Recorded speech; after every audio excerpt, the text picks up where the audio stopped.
And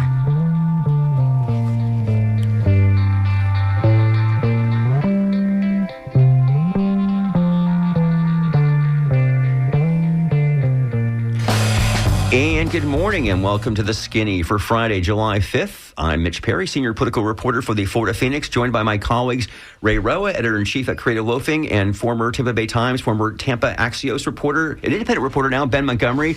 Ben, good morning. Hey, good morning. How are you? Hey, guys. Morning. Happy Morning, 5th of July. Hope you guys had a great holiday. College don't run. America. 248 years old. So hopefully everybody's enjoying their holiday weekend, and maybe many of you have the day off. We're going to talk a lot today about the politics of pot.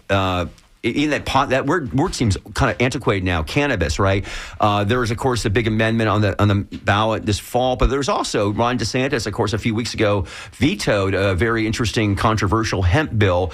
And there's also going to be a big expo on cannabis and psychedelic drugs taking place next week. So, in fact, the man who's going to be putting that all together is Pete Sessa, who is the co-founder of the Florida Cannabis Coalition.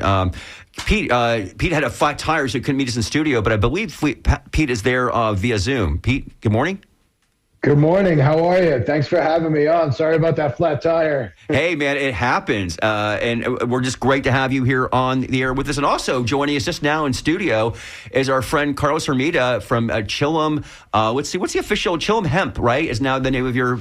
We're actually Chillum Mushroom and Hemp Dispensary. Oh, excuse me.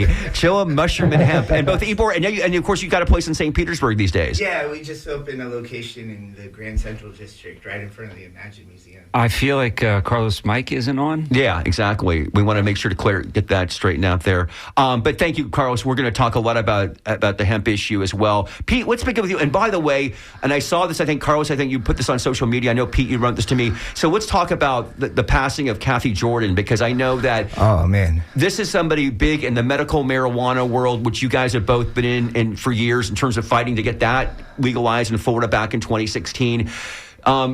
Pete, can you talk to us about Kathy Jordan? Oh, Kathy was absolutely the OG, the patron saint of medical cannabis here in Florida. She moved to this state in like 86 when she was diagnosed with ALS. And, she basically came here to die and then discovered medical cannabis, or just cannabis in general, and, lived another 40 years. Mm. So she was instrumental, absolutely instrumental in getting medical passed, in getting any kind of cannabis legislation moved here in Florida. And we were very privileged to have her speak at a few events. Mainly the one that I remember was back in 2015, where we had Steve D'Angelo, one of the, considered like the kind of the godfather of cannabis, at that event. And she is just, an amazing woman. And it's such a big loss to the community. I mean, she really was the patron saint of cannabis here in Florida. Carlos? Yeah, you may need to fact check me on this one, but I'm pretty sure that the first piece of legislation to hit any legislator's desk that had to do with medical marijuana in the state was literally called the Kathy Jordan Act.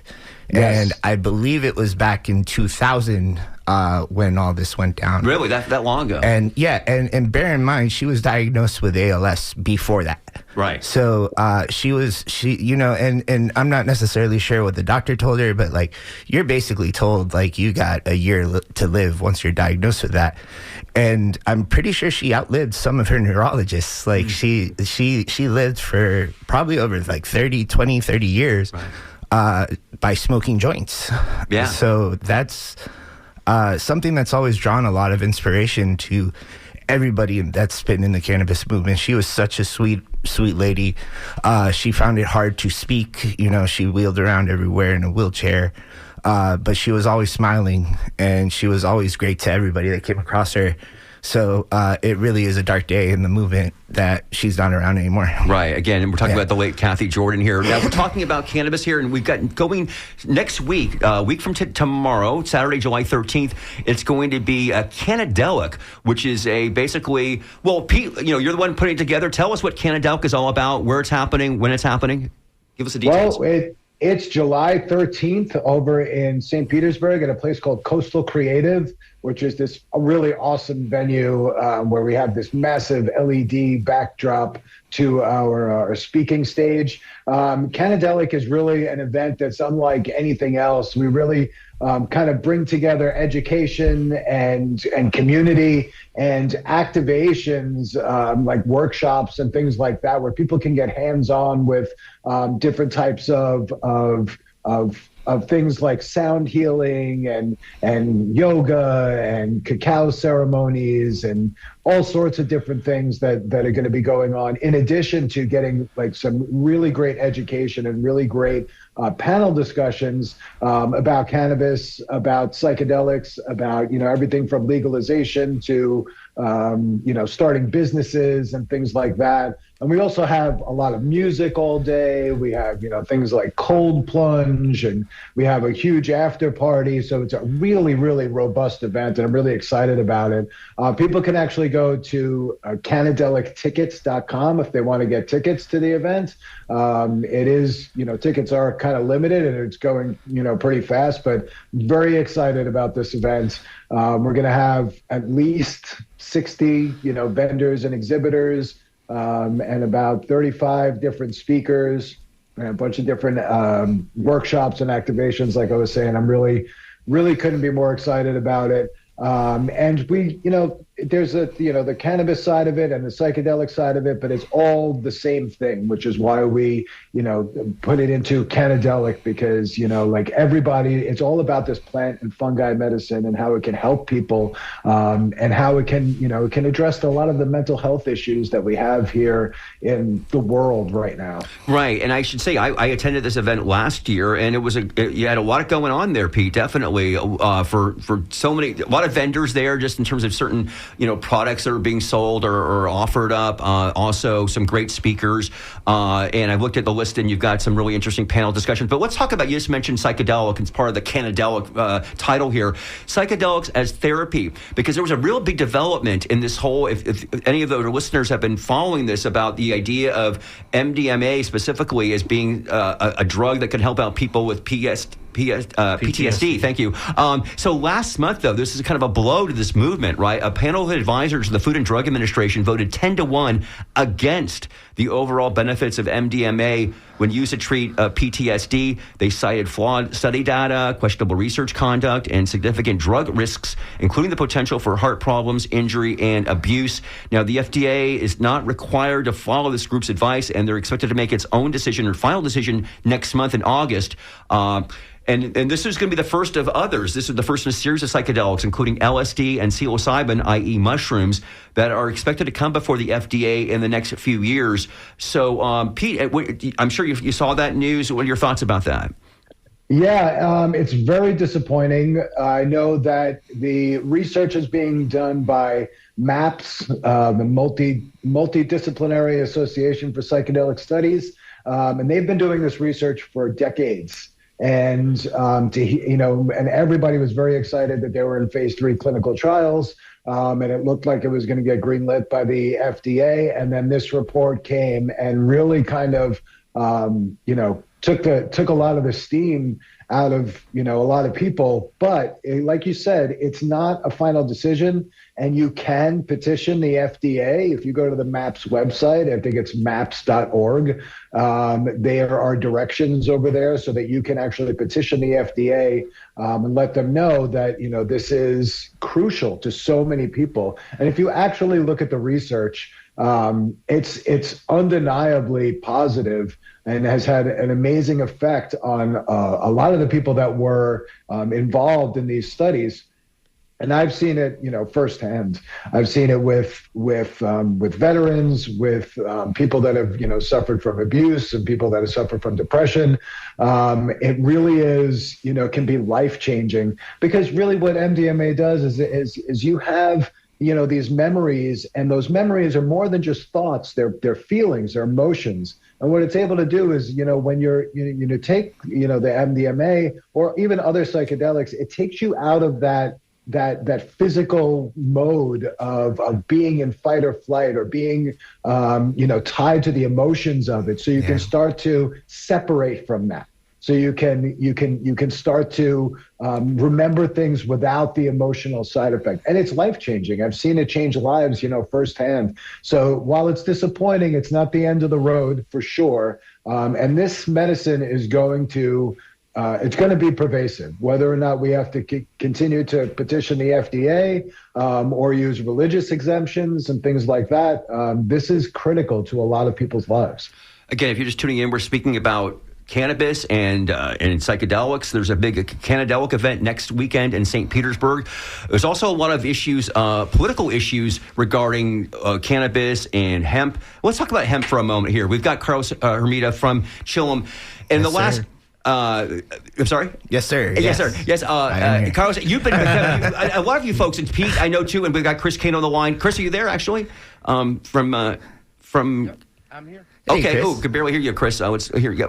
Chris, we'll get you in a minute here of talk because, of course, Chris is very political with normal, but actually the hemp situation. So a lot of folks in the hemp industry, I've been up in Tallahassee the last 2 years. I saw a lot of you, Carlos, because you guys got organized. So let's tell our listeners. So last year, basically this goes back to the Farm Bill in 2018, which legalized hemp throughout the country, and every state put their own hemp program in place in 2019. Nikki Fried, our former agriculture commissioner, did it here in Florida, and that allowed. You were already in the space of a smoke shop, and then you became a hemp shop. Tell me about the evolution of that. We actually through my work with Pete in the Florida Cannabis Coalition, I actually had a lot of friends that had opened CBD companies in the state. And I always in the back of my mind, always wanted to really open up like a head shop of sorts. But I kind of always want to do things a little differently. And I really did I started going on this journey to open up this head shop. I started kind of thinking of wanting to open up like a cafe head shop type situation. And then I really started thinking, I know a lot of people that sell CBD in the state of Florida. I really have the potential to build something really new to Tampa Bay and build this CBD dispensary. And it just ended up working out. Like at the time, there was this development where people started selling hemp flower, where it was basically like, it looks like weed, it smells like weed, but it was high in CBD rather than THC. And with that development, it just it was really hard to walk into my store and not feel like you were in a dispensary out in California. Mm-hmm. So it was really this experience that kind of elevated the shop. Right, and then we had, after 2020, the development of Delta 8, which is become the most famous of these hemp-derived products, which have THC in them, that were kind of concocted. What I've always understood, this is kind of like, people say it's a loophole in the Farm Bill, because hemp was not supposed to get you high, basically, right? That was really not the intention of that was in the Trump administration. That was Mitch McConnell, right, who authorized that. But Delta 8 happened, and it's become popular, and therefore other states around the country have gone, we're getting some kids who are doing this, which isn't good, and then also you're not supposed to be getting high from that's not a dispensary. So we've had many states over the last couple of years crack down on the hemp-derived products, and in Florida that began last year when we had a bill introduced in the session, and it was all about reducing the amount of the THC in the products, limiting the content of THC in the products.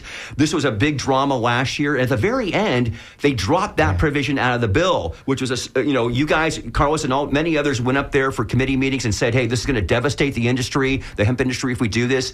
You got a break last year, but Colleen Burton, she wasn't done yet. The senator from Polk County. She was fierce last year too. She did not want to compromise any. The first time around, she was willing to speak to us. She was willing to go in front of the media and say, hey, we're really here trying to help the businesses. But last year, she was just declined speaking to anybody about the subject. Didn't really speak to any media about it. I'm not sure if you really spoke to her. No, she's not. No, and then Tommy Gregory, who picked up in the House.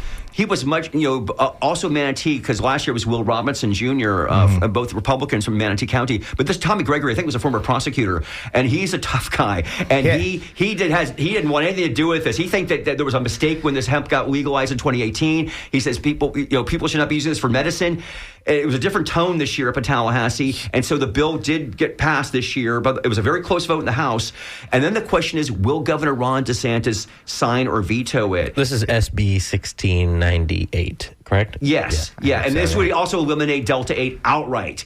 And of course, it would eliminate a lot of CBD products as well. There's a thing called full spectrum CBD.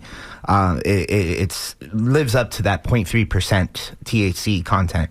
And the way the bill was written, I believe the compromise ended up being 5 milligrams per dose, 50 milligrams per package. Right. And there's CBD tinctures and sublingual drops and certain products out there that don't even run the risk of getting you stoned that contain more than that, and it just became this incredibly restrictive thing that they were doing to us. And it was really a way to try to shut down the industry as a whole. Really, of the products in my shops that sell, that are on my shelves, about like 75% of my hemp products would have had to been taken down. Wow. So this is your livelihood at stake in a way. Yeah, we do try to diversify. We sell glass, we sell our mushroom products, but there's a lot of companies that in the state that manufacture CBD products that distribute hemp products, and there's a lot of stores that don't want to do everything that I do and focus just on that hemp side of things. Right. And those stores would have been screwed. Right. And so the governor did, a couple Friday nights ago, did veto the bill. So yes. You must have been ecstatic about that. I don't typically agree with Ron DeSantis on many things, but I am very thankful to the governor for seeing that there was a big corporate monopoly that was lobbying to get us. Well, and do we know why he vetoed this bill?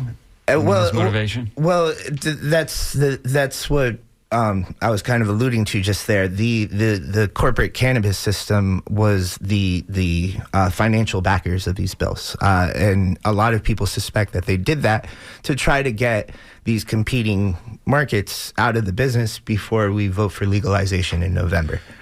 So the governor has noticed that these corporate oligopolies are flexing their financial power to try to eliminate, I believe it's the third largest business in this state at this point, the hemp industry. Really? I've heard that at some point. I don't have... right. Well, there's Chris Cano from... I was wondering with Chris, how surprised were you at the veto? And how do you think this veto is going to play in this upcoming November election as far as Amendment 3 goes? Amendment 3 would allow adults 21 years or older to possess, purchase, or use marijuana products and marijuana accessories for non-medical consumption. I'm wondering about that, Chris. Sure. Well, I think that Governor Ron DeSantis is looking for some type of way to beat the most popular issue on the ballot, and understanding that you don't have to win when it comes to ballot initiatives. You just have to deny the other side 40.00001% of the vote. So if he could just make sure that Amendment 3 doesn't get the 60% threshold that it needs, then that would be a victory, as far as him trying to defeat the amendment.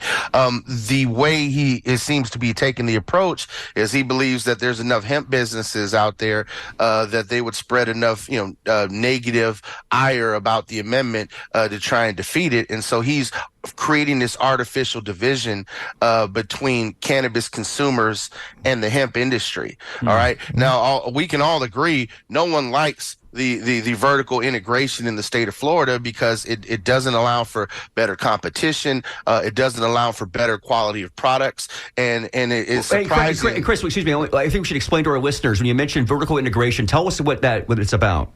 In the state of Florida, if you want to be in the medical marijuana industry, you have to be entirely vertically integrated from seed to sale. You have to grow it, you have to distribute it, you have to cultivate it, you have to sell it all yourself, which makes it enormous when it comes to the price tag of getting into the medical marijuana industry. And then the limited number of licenses that we have in Florida. Initially, we were only going to have 5 licenses, and you had to be a nurseryman with a license that had been intact for 30 contiguous years. Because of different court rulings and such, we're now up to 23 licenses, including a black farmer. Because, of course, if you go back far enough in Florida's history, you can see that black farmers weren't even allowed to hold nurseryman licenses. So, you have a system that was set up to be corrupt from the get-go, to pick a very few number of winners to be a part of it. And we've seen corruption in the system from, local city officials in Tallahassee going to jail for accepting contributions from the medical marijuana industry in order to corner the markets with local bans. We've seen, again, as Carlos touched on, the large multi-state medical marijuana operators proliferating this attack on hemp businesses across the country, whether it's in Florida or Maryland or Arizona. You even see the boilerplate talking points that they have with their own letterhead floating around in cyberspace. So Ron DeSantis is trying to make a strategic move by sowing this artificial division, as I said, among cannabis consumers and the hemp industry. But the fact is that cannabis consumers are the ones who are going to benefit from Amendment 3, because Florida still has tens of thousands of marijuana arrests every single year, and a large amount of them are felony arrests for 20 grams or more. That is Chris Cano. You're listening to the voice of Chris Cano from NORML, National Organization to Reform Marijuana Laws, in the Florida chapter here. We've also got Pete Sessa from Candelic here, and we've also got Carlos Herrera from Chillum Mushroom and Hemp. And the thing is, now, Chris, you just said that this is an artificial schism between the hemp and the marijuana industries in Florida. Carlos, I think you disagree with that slightly, because you've been adamant of the last couple of years. You blame Trulieve, which is the number one, company, medical marijuana company in Florida, who, by the way, I was looking at the funding right now. So, Ron DeSantis does have one thing right when he's criticizing the folks for Amendment 3. There's a lot of money here. Okay, $60 million I looked at this morning that is being spent so far on passing Amendment 3. The opposition, his new PAC, Ron's new PAC that's supposed to be fighting against Amendment 3 and Amendment 4, $10,000 in there right now. Basically, the opposition has been Ron DeSantis going around saying it's going to, if we pass this, it's going to smell like marijuana throughout the state. So, actually, let me bring Pete back in here. Pete, I want to get your thoughts about this issue between the hemp and the cannabis or the marijuana industry here. I know, because Carlos has said, he thinks that, the last couple of years that has been trying to, the hemp industry has been, the major medical marijuana companies have been trying to, squeeze out hemp by supporting this Colleen Burton legislation. What say you? Yeah, I give credit to Chris Cano for being involved in politics as much as he is, because I definitely could not handle it. It is unbelievable how political these things get and how intertwined it gets with business. And we lose sight over exactly what Chris was mentioning, the benefits to the people of Florida and the cannabis consumers, because this gets caught up in who wants to make more money at it and how we can, exert our political influence.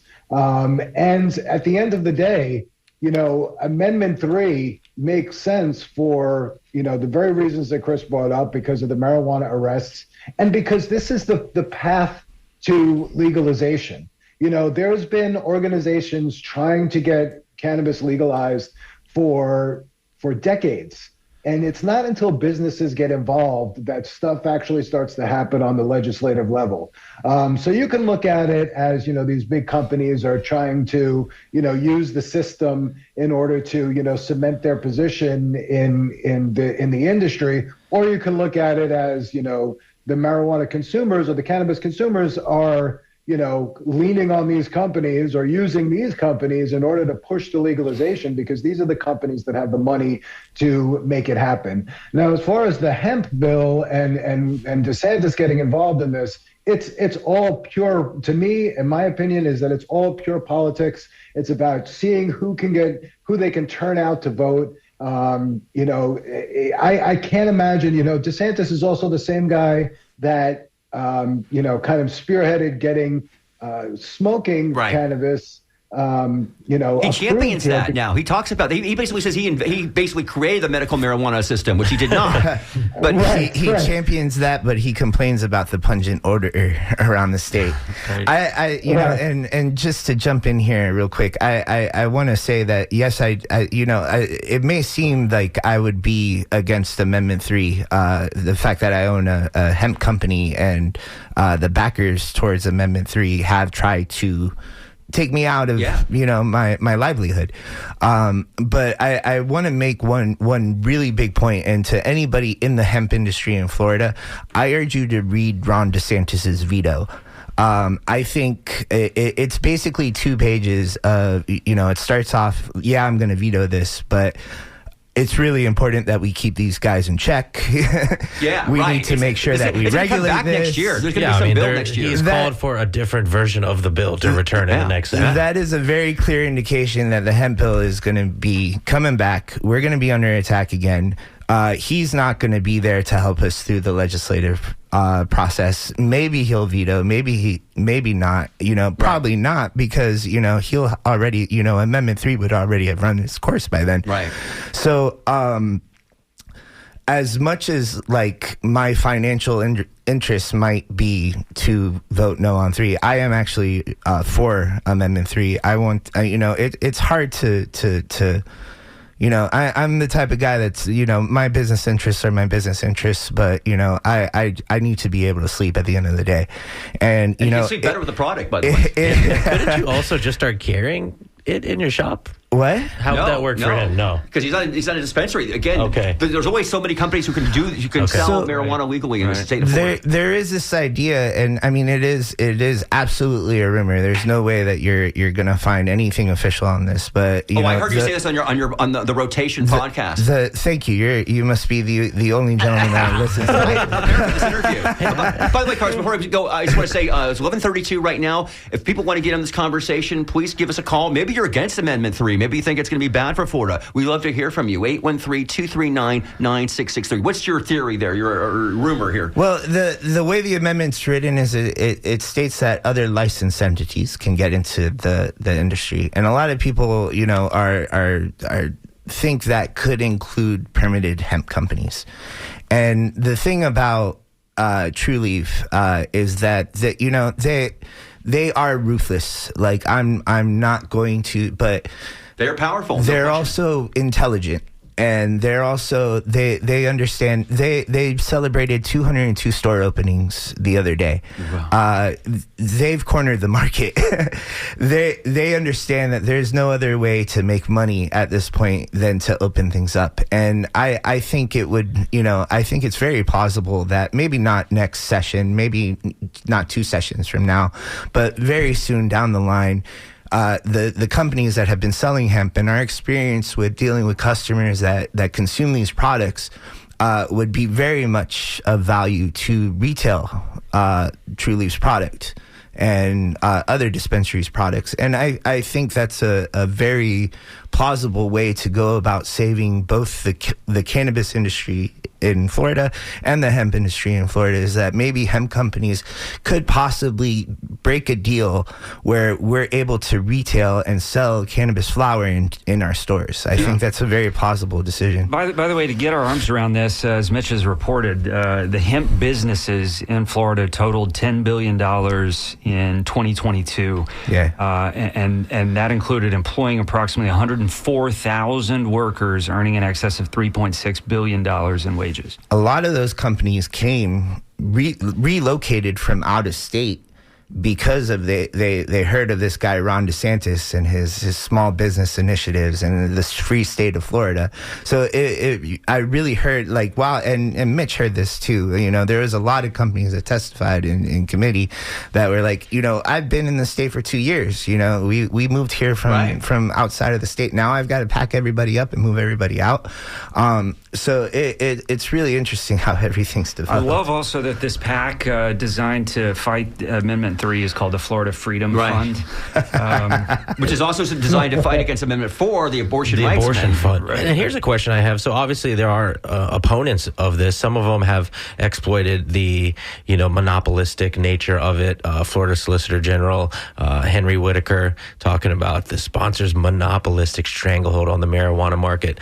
Ron DeSantis going as far to say this amendment is extreme. Every place will smell like marijuana's in town. Yeah. What is the line from like organizations like Normal as they start to hear these criticisms and these claims about Amendment 3, and how are they fighting back on those and maybe clearing the air up? No pun intended there. Chris, any thoughts? Yeah, so, Normal's official position is there exists enough room for both the hemp industry and the medical marijuana adult use industry to exist in the same place at the same time. What we have issue with, of course, is the tactics that we've seen across the country in trying to push out small business owners and, again, trying to stifle competition. We believe in the free market. We believe in putting cannabis consumers first. In many states, it is sick patients that are the cannabis consumers, that are the customers of these companies. And I've said to these companies time and time again in public speeches is that you don't deserve to make one red cent in this industry if you don't put the sick people first by producing safe, quality and affordable access to these products. And time again, we often see issues with, especially with vertically integrated states, with, issues to that. If there's a bad crop, there's no one else to turn to. There's no boutique grower to go get product from. So these companies, need to do better in producing these products. They also need to do better by their employees. We've seen deaths in other states because these companies don't take safety regulations. So I would say to anybody out there listening that currently works for Trulieve or Curaleaf, for any of these companies, form a union, get it together, come together with your coworkers and fight back against bad bosses. What would you say to the critics, like thinking of My Florida Green, you kind of hit on it, that recreational pot would hurt medicinal users? Well, the issue that we have in the state of Florida is that they tie the number of licenses to the number of registered patients. So that means that if people don't need to go to the doctor or renew their doctor's recommendation, patient counts are going to drop. And therefore, you're going to see the DeSantis administration not have to issue out more licenses. So the state legislature has a lot to do with fixing this industry. And I think that's very important. And so as we release our normal guide to the legislative races this fall, I want folks to pay attention to who is pro-cannabis, to who's reform-minded, because the whole issue that we're having with all of this is there's no political will and no testicular fortitude among our legislators to actually be bold and actually pass legislation to reform the vertically integration system and to actually make it happen. That is Chris Cato, from Normal, Florida Normal. By the way, you're just tuning in right now. We're talking marijuana policy, basically, here, cannabis policy. It's a lot of politics, as we've been hearing from our guests here today. I'm Mitch Perry, along with Ray Roa, Ben Montgomery, and our guest, Pete Sessa from Canadelic. Canadelic happening next weekend in St. Petersburg, next Saturday. We just heard from Chris. We've also got Carlos Hermida here, who owns a hemp shop. And if you want to write in, now we did get one text here we mentioned Tommy Gregory, who was the House sponsor of the bill, the hemp bill this past session. And as Charles writes in, he's not qualified. He's the new president of State College of Florida. Is he grifting, getting money from taxpayers? There have been a number of Republican lawmakers who have become all of a sudden college presidents in the last couple of years who really didn't have, Richard Corcoran, can we say that, New College? Not a lot of people with a lot of background in education necessarily who are benefiting once they leave the legislature. That's just neither here nor there, but is a fact. Tommy Gregory is no longer even in the Florida House. Chris, I want to go back to you as we talk about, let's talk about federal marijuana policy in the respect of rescheduling, because I'm sure some of the listeners saw this, heard this news, and that is that the Biden administration announced, the FDA, I should say, announced that they intend to reschedule cannabis from a Schedule 1 to a Schedule 3 of the Controlled Substances Act.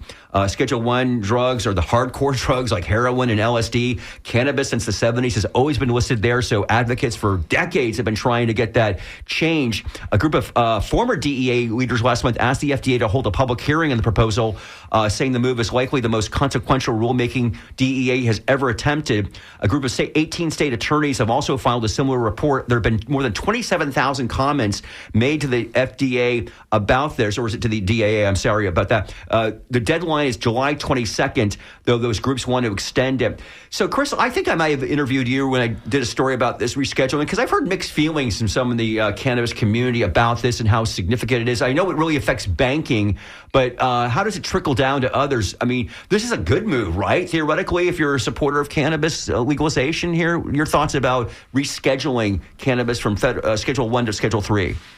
Anything from total prohibition is a good move. It's a step forward in the right direction. Is it a move that's going to allow cannabis consumers the freedom to consume? No, it's still going to be a scheduled drug. And that's one of the things that NORML is advocating for. Is right now, if you go into normal.org, we have a pre-filled form you can submit your public comments on that demand that this should not be in Schedule 3. It actually should be descheduled.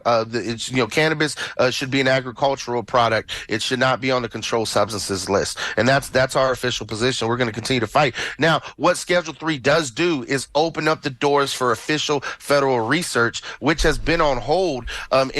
Pete talked about this, Carlos talked about this. Since the Nixon administration, we've not had any viable research on many controlled substances, whether it be psychedelic mushrooms, whether it be MDMA, whether it be cannabis. And now we're finally picking that back up so many years later, so much harm done, and we have to think about how many lives could have been saved in the meantime with that, whether it be cancer or PTSD or folks suffering from debilitating chronic medical conditions. And so here we are with Schedule 3 now coming about. This is a historic move because NORML originally sued back in 72. We got a ruling in 88 from a DEA judge that said, cannabis has medicinal properties. The DEA totally ignored it. Here we are with a presidential administration actually taking the lead. So, for all the crap that people give Joe Biden, this was not done under Donald Trump. This was not done under Barack Obama or George Bush or Bill Clinton. So this is a bold move. We're finally seeing some type of progress.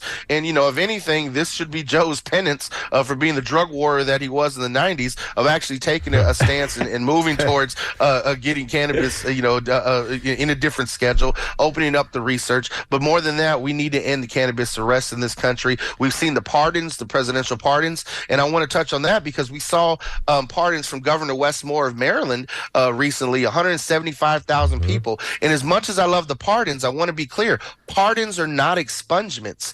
And I fully believe that Amendment 3 in Florida is the first step that we're going to need, because we need to legalize the crime before we can clear out people's dockets. And that's the most important thing I think is a step forward, is legalizing the use of cannabis so we can clear out all these charges that people have with legislation down the line. Pete Sessa, let's bring you in back on this, on Amendment 3. I've heard, maybe I even heard it on the rotation, but I know that, and I've heard this from other folks too, who are, and I think Chris has said this too, people who are really big, strong cannabis supporters are kind of have mixed feelings about Amendment 3. I mean, they're going to vote for it, okay, don't get them wrong, but that it's not all that it could be, specifically on an issue like homegrown, for example. But as you well know, you can only have a single subject on these constitutional amendments. But talk about that.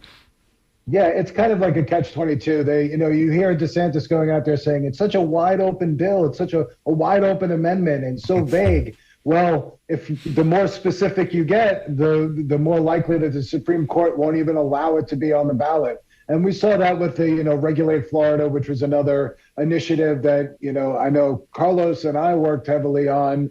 And it was very, disconcerting that you can't put a lot of stuff in there. So it has to be broad.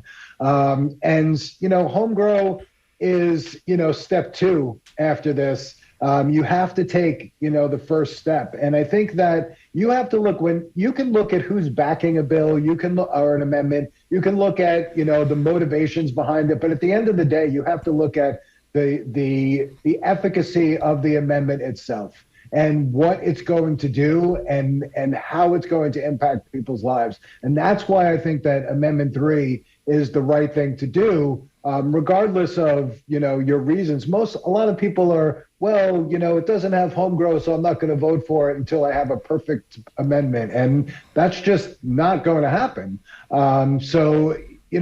It's really important to look at these things and look at them for what they are on their face, and not necessarily, where the motivations are to get it done, because it's good. At the end of the day, getting it done is what's the most important thing.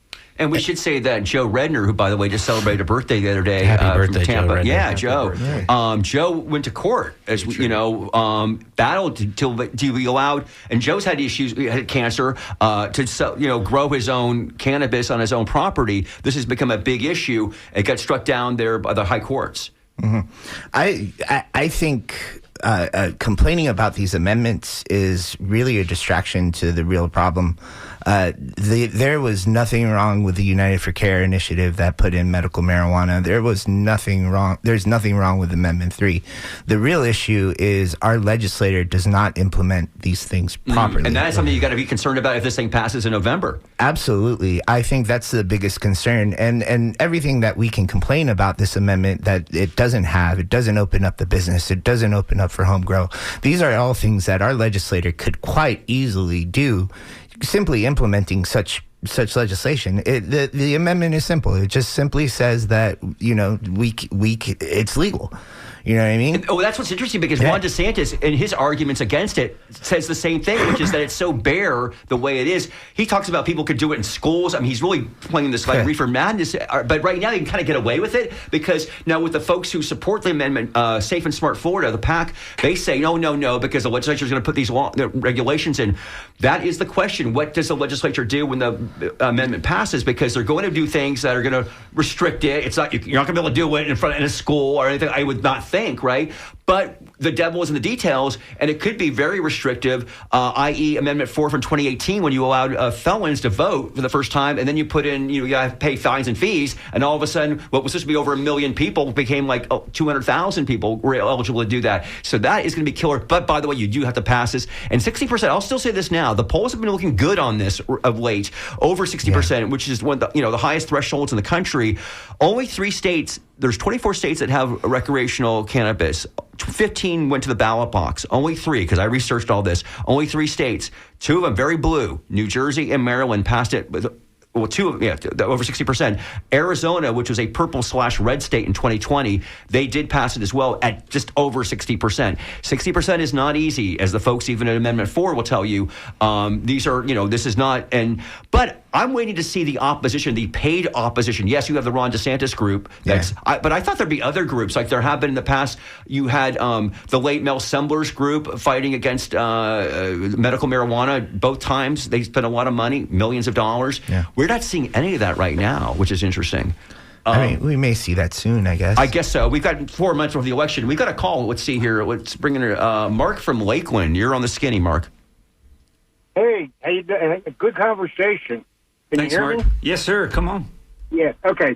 I have a medical marijuana license, and since you don't have my name, I'll tell you that, we've been smoking dope. I'm a child of the 60s, for 60 years.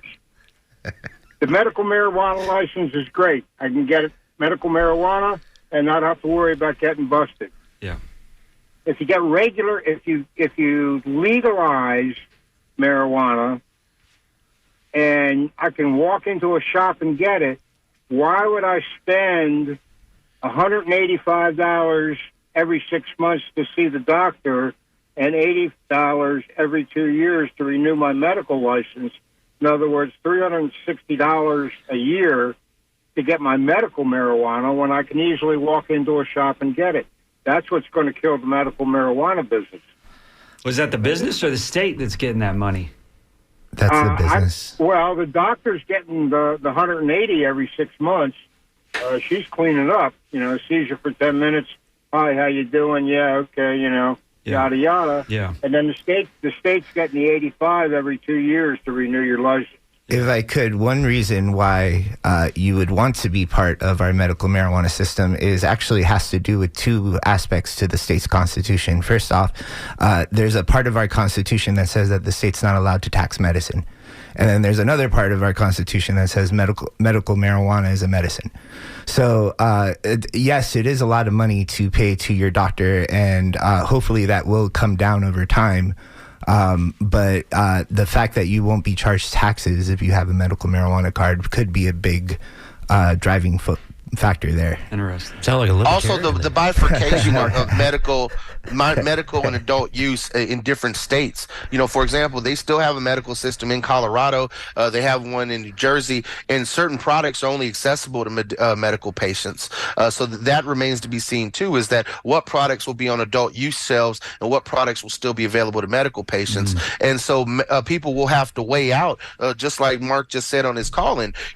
Should I continue to pay the state and a doctor's recommendation? And as Carlos touched on, what is the value of that? Are you going to save that over the course of a year or 2 years in taxes and access to certain products? By the way, a program, I'm sorry. Go ahead. I was going to say a program note, just, we're talking about Ron DeSantis a lot here, as we always do here.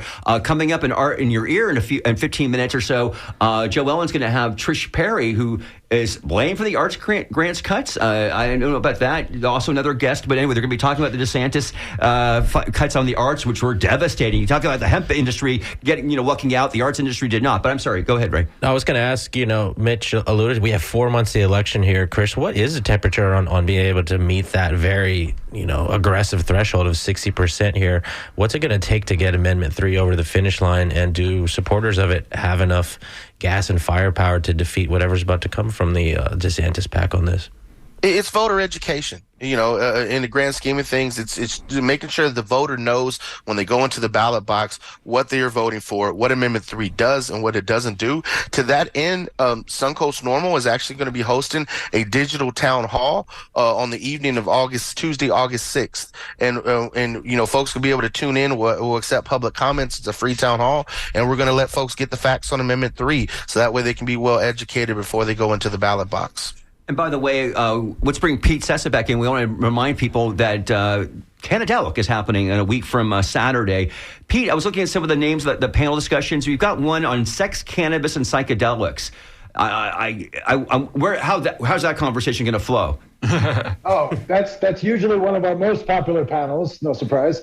We've had it, several events in a row. That is a really interesting conversation that touches on everything from the physical aspects of using different topicals and different things like that when you're in intimate situation, to psychological barriers that can be broken down by psychedelics. And it's actually being led by Dr. Angela Fisher from Bionic Bloom, who is just an amazing facilitator of helping people kind of like navigate through, sexual issues and things like that, using psychedelics and cannabis, which, some is a psychoactive and can be, some consider a psychedelic in and of itself. So that panel is usually one of our most popular, and it's really very informative because, like you're kind of alluding to, it's like, what is this about? And then you kind of get into the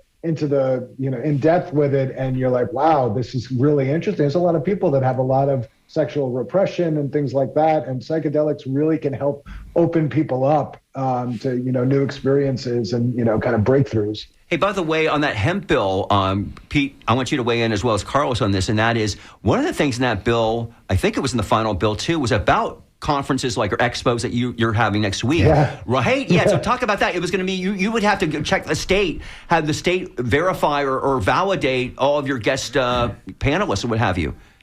Yes. So that would have been very impactful to hosting events. It would have made the event organizer basically responsible for everyone that is at the event. And everything that they do and everything that they sell and everything that they, claim, all the claims that they make. I wasn't too concerned about it because we keep our events, pretty, tight, and everybody signs their agreements and all of that to keep everything on the up and up. But, it was definitely a move to end these events. And, these events are more than just, exhibitors. It's more than just vendors and stuff. These bring the community together, and that combined with the education that people get and they come away from these events, they get energized, they get the education, and they get connected with others that are like-minded. That moves the needle politically. And it definitely, it definitely forwards the conversation. And I think that was kind of an attempt to put a damper on that conversation. So I am happy that that's not going on. But yeah, that I think Chris put it best. This is an artificial rift amongst the cannabis consumers. Everybody wants this to be legal, and we're just kind of, it's just arguing over the minutia of things, of who's going to be able to be in business and things like that. But at the end of the day, you've really got to look at the big picture and who's going to benefit from it the most, and that's the consumers. I really took the event clause or section of the hemp bill to really be an attack on the cannabis movement in general. One thing that through my work with Chris on Normal, we hold events in order to fund the organization, and a lot of our money comes from hemp companies that are donating to our cause, and doing so and by being able to come out to these events and share their products with people and sell their products and whatnot. So it really would have hurt the cannabis movement in general. The only organization that would have not had an issue with that is Smart and Safe, which is backed by, here we go again, True Leaf. to the tune of, well, not exclusively, but again, $60 million they have spent so far. By the way, I want to say before the November, I would love to have another show on Amendment 3 and definitely bring in opposition. I think there can be some, interesting arguments against this initiative. Not the Ron DeSantis argument about smelling over the place, but we'll see about that. But so far, no PAC has been political organization. There is one now against Amendment 4, by the way, about the abortion rights measure.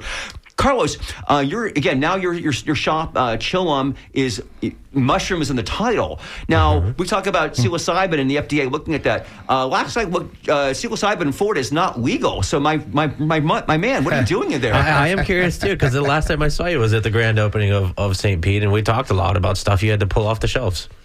So there is one mushroom in that the Department of Agriculture has been pulling off the shelves, and that's called Amanita muscaria. And Ray, as you know, I sold a lot of Amanita muscaria and got in trouble for selling it as a consumable product. The proper way to do that is to sell it for educational or spiritual purposes. However, with all the media that I did, come eat it, it'll make you trip. I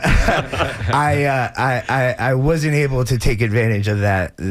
So they don't believe you're selling it for religious. But here's the thing: there's a new product out on the market called non-detect tryptamines, and a tryptamine.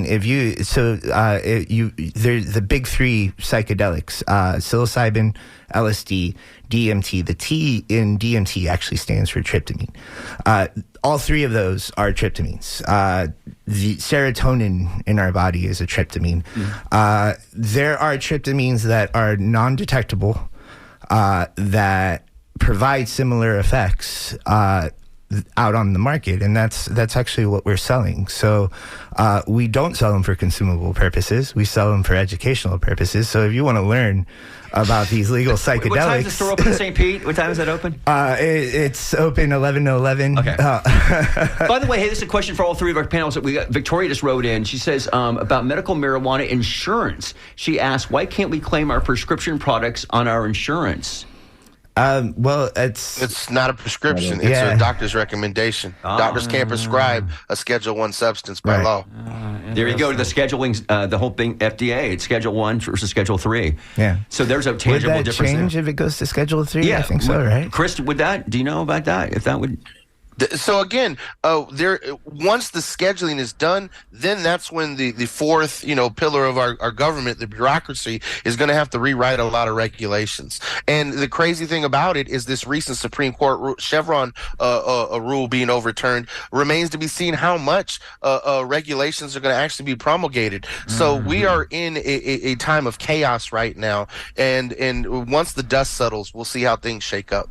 So interesting. We only have less than 2 minutes left. So, Pete, give us one more pitch for Canadelic next weekend. All right. You can go to canadelictickets.com, canadelictickets.com to get your tickets. The prices are going to go up later on today, so you might want to get in there now. The event is going to be unlike anything that we've ever done before. I'm super excited about it. And where's it at? Where's it going to be at? It's at Coastal Creative in St. Pete. It's also at the adjacent venue called Steep Station as well. We've got 2 venues going simultaneously with tons of stuff going on all day. And, you know, if you look interested in any of these products that you hear Carlos talking about, or any of these hemp products, or any of these mushroom products or tryptamine products, you're going to want to come to this event, and you can experience them for yourself. And you can talk to people and ask a lot of questions and get, you know, hands-on and talk to the people that are not only, speaking about them, but the people that are the manufacturers and stuff like that, and what's coming next, and what, you know, conversations like this are happening all day long. So I'm really excited about it, and I invite everybody to come. Good show, and good show, and Ray did not fall asleep. I didn't. We're good. Pete Sessa, that's the voice of Pete Sessa from Canadelic. We want to thank Christopher Cano, Board of Directors at the National Organization for the Reform of Marijuana Laws, and our good friend Carlos Hermida of Chillum Mushroom and Hemp Shop with locations in Tampa and St. Petersburg. On behalf of myself, Ray Roa, Mitch Perry, my other co-host Ben Montgomery, Skip Sassy on the boards, Irene on the phones. Please stay tuned to hear Trish Perry and Joe Ellen talk about fringe and sexual festivals and stuff like that on Art in Your Ear. Thank you for listening to WMNF Tampa. Thank you. Thank you.